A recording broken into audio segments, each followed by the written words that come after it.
Welcome to Hope is Here. My name is Greg Horn. It's Food for Thought Friday. So glad that you're with us and want to share some nuggets of encouragement this Friday to help you get ready to have a great weekend.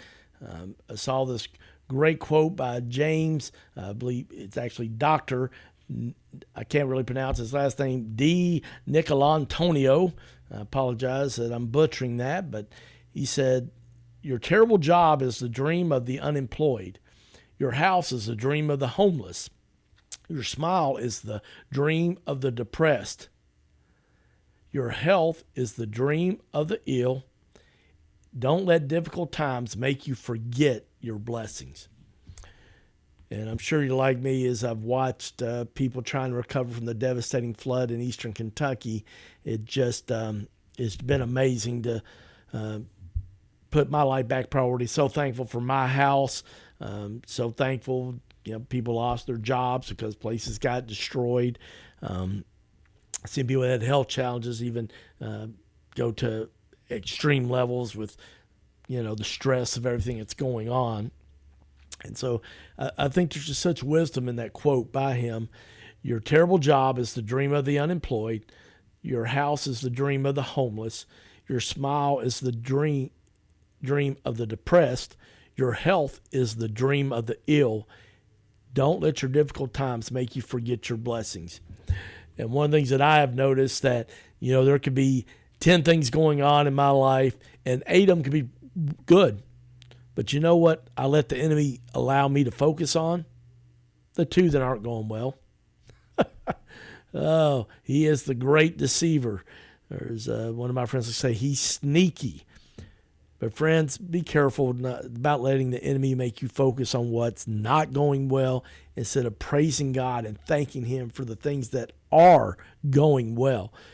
I've shared this with you. I was doing this a lot during COVID, but I've still been doing this now. I'm not sure when I exactly started, but first thing I do when I roll out of bed in the morning is just get on my knees and thank God for 5 things. It could be just that I'm able to get out of bed. It could be thankful for the coffee I'm getting ready to drink, that I have eyes that I can read in my quiet time. I've got clean drinking water. Thank you for some meetings that I have. Even sometimes there may be some that I know may be really challenging.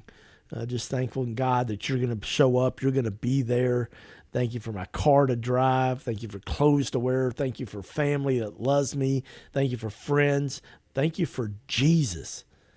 My goodness. I'm embarrassed to tell you that I don't hardly include that in my 5. I feel like that's kind of a given, but one day I was just on my knees and trying to be thankful and grateful and set a tone for the day in my heart and my mind, especially when I'm tired and I'm guilty of wanting to complain and whine. But one day I got on a roll and I know I did at least 5 and I just kept going. And then finally I just kind of felt like Holy Spirit's like, how about Jesus? Why don't we be thankful for Jesus? And I was like, yes, thank you for Jesus. And friends, it's just a better way to live. And on Fridays, when we start doing that, when we have that attitude of gratitude, it is a game changer. And friends, as follower of Jesus, man, we have the hope of heaven. And we have the hope of knowing that God He's with us and that this is all temporary. And yet I know it's tough when you're in the situations here, but sometimes we have to kind of keep things of an eternal perspective. And yet I know that's hard when you're suffering and challenging, and I don't like to hear it, but unfortunately I know sometimes I do need to say it as a minister and as a pastor, trying to share God's word and hope and faith. And I just know that, we can know that God's with us. He's going to help us. And I just have to be thankful that one day there'll be no more tears. There'll be no more pain, as it talks about in Revelation. Pastor Mike McClure says, I'm strong because I've been weak. I'm fearless because I've been afraid. I'm wise because I've been foolish. Is that good? Woo! I have to repeat that. I'm strong because I've been weak. I'm fearless because I've been afraid. I'm wise because I've been foolish.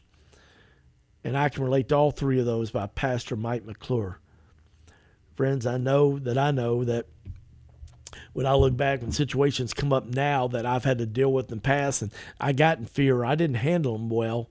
I'm able to say, God, you got me through that before. And that's why I was able to encourage these people up in Eastern Kentucky that I got through the flood. And yes, unfortunately, down the road, I did have to file bankruptcy and lost my home, business, and marriage. But you know what? God still restored, and he's provided another home and another. I mean, it led me to ministry and new friends and family, and been to places that I never dreamed I would be able to go and be a part of. And so thankful I'm going to get to go to the Holy Land in September. Just what a blessing on my bucket list, and God just provided a miraculous way. So just be reminded today when something comes up, you know what? I've been strong because I've been weak. I'm fearless because I've been afraid. I'm wise because I've been foolish. And that's great, friends. All three of those were negatives, but they can become positives. Instead of being weak, you can be strong because you can know you've made it through a challenging season before. I've been afraid, but, I'm not. I used to be afraid of tornadoes because I lived in Louisville in 1974 when that bad one hit. I think it was April 3rd, if I'm not mistaken, and those sirens going on, those from the fire departments warning about a tornado warning, and they hit all around us very close to our subdivision, but thankfully no damage there. And my dad was gone, working already in Somerset at a new job he had took. And for years, probably 20 years, even after I got in adulthood, I would get nervous when even a tornado watch would happen because I'd go back to that fear as a child. But now I'm just like, Lord, I know that you're going to protect me and that you're with me, and I don't have to be afraid. And you've got me through all these other tornadoes, and yet my heart hurts for people when, like the ones hit in Western Kentucky this past year, because I remember what it was like in Louisville back in 1974. I know a lot of times we're like, what are healing words that I can say to someone who's hurting?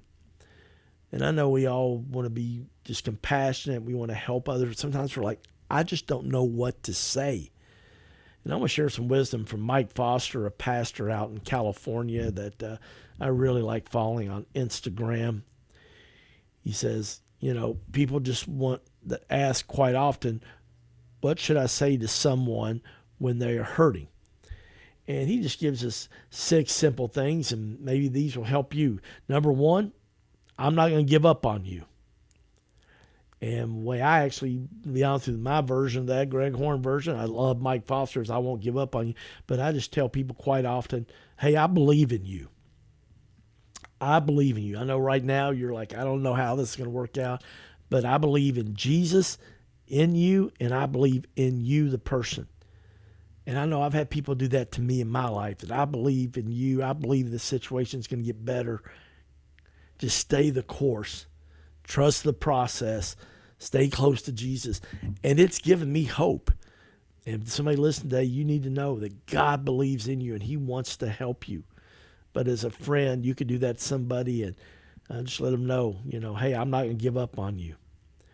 Or when somebody's really hurting, you just say, I'm so glad that you're my friend.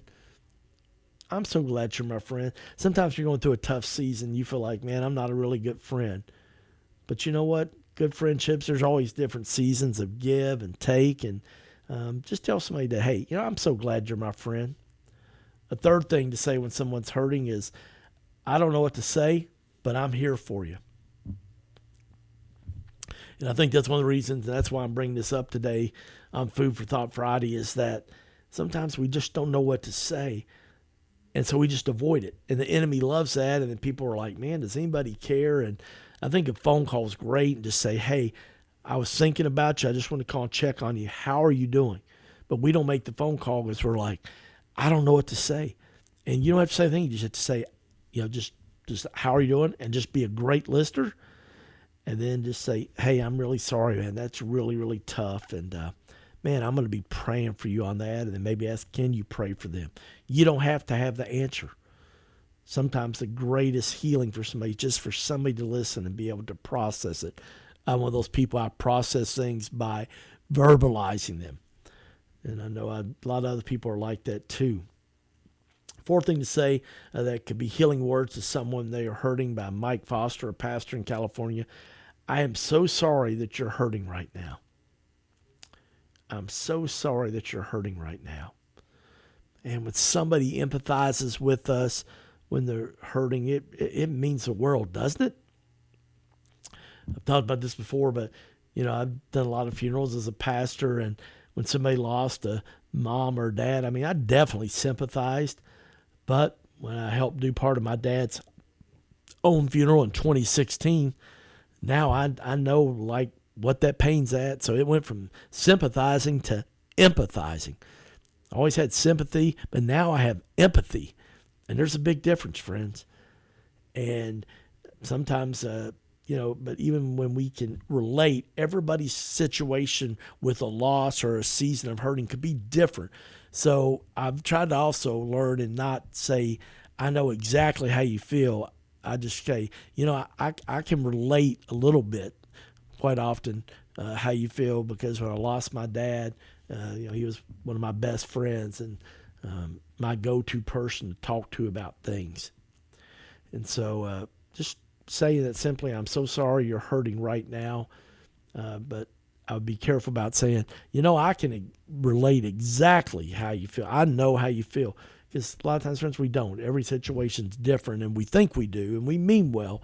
But I would just coach you on that to just say, I'm sorry that you're hurting, and if you do have a similar experience, say, I can relate a little bit. Maybe just say that part if you want to try to say that you can relate. This is something, man, we live in a culture we're in such a hurry. Oh, my goodness, this microwave society, instant credit, Amazon, UPS, let's get it ordered, delivered the next day, culture society. But I love this wisdom from Mike Foster on healing words to say to someone who is hurting today. Take as much time as you need. Take as much time as you need if somebody's sharing something with you. And sometimes you may not be able to call somebody, you may only have 5 minutes, so just text them. Or tell them up front if you call them to say, hey, I've just got a few minutes, I'm getting ready to go into a meeting here in 10 minutes or 5 minutes, but I did just want to call and say, hey, I'm thinking about you, and how are you doing? And I think a big thing, too, is to leave a voicemail. I know a lot of times I don't like leaving voicemails, but I'm trying to do it. I know there's been times when people have left me a message of encouragement, a voicemail of encouragement, and I've saved it, and I've gone back and listened to it several times over the next 6 months. And then once that healing season's over, I delete those. But when you tell somebody, just take as much time as you need, whether they're sharing or maybe it's to heal. And don't get me wrong, there comes a point where we have to move forward, but man, we need to take our time. I think sometimes one of our challenges, or a lot of times, is people aren't allowed to grieve in a healthy way. You're supposed to get over losses quickly, not just of loved ones by physical death, but family members, but a job, a home, people's pets that are like family.